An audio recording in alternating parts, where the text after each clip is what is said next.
Alright, what's up everybody? We're back with another edition of Everyday Hoops. Hope you guys are having a good one. Today's video, I'm going to be talking about UConn. The Connecticut Huskies won their second straight NCAA tournament championship. First team in a very long time to repeat and join some very historic teams. We're going to talk about that here in today's video. Thank you guys for the views on the videos and the shorts recently. I really appreciate it. If you enjoy the content around here, consider subscribing, like, turn notifications, do all stuff like that. I'd really appreciate it. Really upset a lot. Join the membership. If you want to learn more about the membership, there's a video on my channel explaining all of it. You can go back and watch that. Like to my TikTok, Twitter, stuff like that in the description down below. And yeah, don't waste any more of your time. Let's get right into it. So on Monday night, UConn won their second straight national championship game, beating Purdue, their sixth championship in program history. They beat Purdue 75-60. And this tournament, they have just been absolutely dominant. This entire season, they've really been dominant. But in this tournament, specifically, they've been amazing.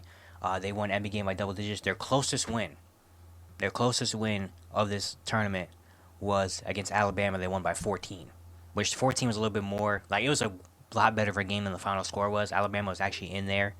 Like, it was close, but UConn prevailed in the last couple of minutes. But every other game, they won the first round by 39. They won the second round by 17. Third round, they won by 20. Next round, they won by 25. And then they won by 14, and then won the championship game by 15.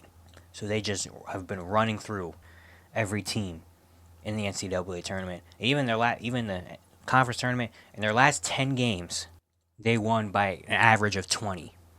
Their last 10 games, their last game of the regular season, conference tournament, NCAA tournament, their last 10 games, they've won by an average of 20 points. So they've just been absolutely dominant. Yeah, there's not really much more to say about this UConn team. They've just run through this entire tournament. They finished the regular season, or they finished the entirety of the year 37-3, best record in school history. Cap it off with a championship. They were basically in the top 5 of seeding. In terms of ranking, the entirety of the year, they're number 1 for 6 straight weeks in middle of January, February. They finish at number 1, and they finish with a championship. And yeah, this last 2-year stretch has been insane for UConn. Last year, the thing is, UConn wasn't even that amazing last year in terms of regular season play. They were pretty good.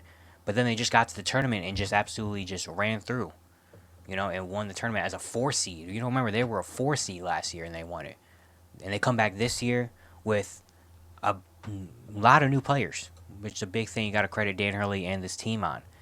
Last year they had a really good team, but this year they lost a couple guys. Jordan Hawkins went to the NBA. Adama Sanogo went to the NBA. Andre Jackson went to the NBA. Those are 3 starters. 3 of their 5 starters from last year's championship team left and went to the NBA, and they were better. They still have Tristan Newton. They brought in Cam Spencer from Rutgers, who had an amazing season. He averaged 14 points per game. He shot 44% from 3. He was amazing. Tristan Newton got better. He led the team in scoring, averaging 15, 6, and 6. He also won the most outstanding player of the Final Four and the tournament. He had an amazing championship game. You saw that Alex Caravan was the only starter left from last year's team, him and Newton. He was solid. You brought in Donovan Clingan, who was the backup big man last year, comes in as a starting role and averaged 13 and 7 with 2.5 blocks. He was also amazing in the NCAA tournament. You bring in Stephon Castle, a freshman, not even just a regular freshman, he was one of the top freshmen. I think he was like a top 10 recruit or something coming out of high school. You bring him in, and he fit this team so well. He became a starter. He was really good. So it was just amazing to see Dan Hurley take this team and bring it all the way. The way they played was amazing. They play team-style ball. They can beat you in so many different ways. It's not just they rely on the 3, or they rely on the paint, or they rely on this. They can do basically everything. They have shooters. They have guys that can attack and get to the paint. They have unselfish players. They can get in many different sets. Their defense is still really, really good. Like, it's just everything was there for this UConn team, and it was kind of inevitable that they were going to win another championship. You know what I mean? So just a lot of credit to Dan Hurley, amazing coach, to this team, all these great players, this program, and now they won 6, which is the 3rd most by a program behind UCLA and Duke. So UConn is up there, in terms of college basketball programs, men, and even women too. The women are all, about UConn women. They're always one of the best. But the UConn men have just been absolutely dominant the last 2 years, and now it's kind of like, what happens next? You know, people are talking about three-peat. The one thing is that most of their guys, 4 of their 5 starters, are not going to be there probably next year. Tristan Newton and Cam Spencer both have ran out of eligibility, I'm pretty sure. So they're going to be gone. Donovan Clingan and Stephon Castle are both going to be in the NBA draft and get picked pretty high. Both of them really raised their stock in this tournament. Both those guys might be top 10 picks. Alex Caravan is on the fence. He might come back for another year, but even then, he might be a draft pick next year in like the 50s or something. So there's potential that their starting 5 is no longer there next year, So it's going to be very, very hard to three-peat with that. But with the way this team plays, when Danny Hurley has been, coaching this team and all this stuff, who knows what can happen. But yeah, I just want to give a lot of credit to UConn, this team, how dominant they were, how crazy it is. And speaking personally, to watch this UConn team kind of be this far and be this dominant the last couple years has been great. If you don't know, I'm born, raised, live in Connecticut. So seeing like the hometown team, college team kind of do their thing is just amazing to watch for me personally and everybody around me.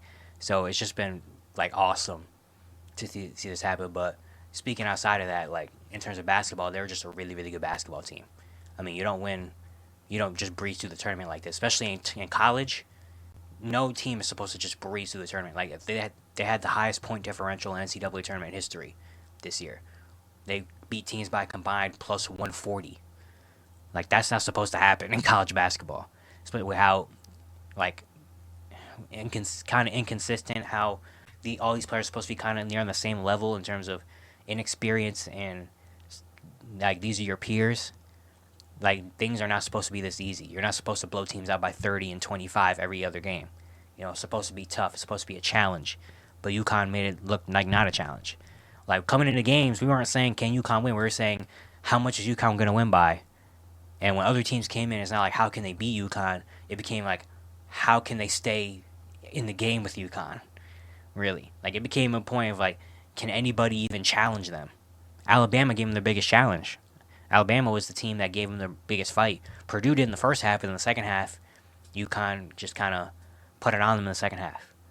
But no one really gave them a fight. You had the Illinois game where they went on a 30-0 run.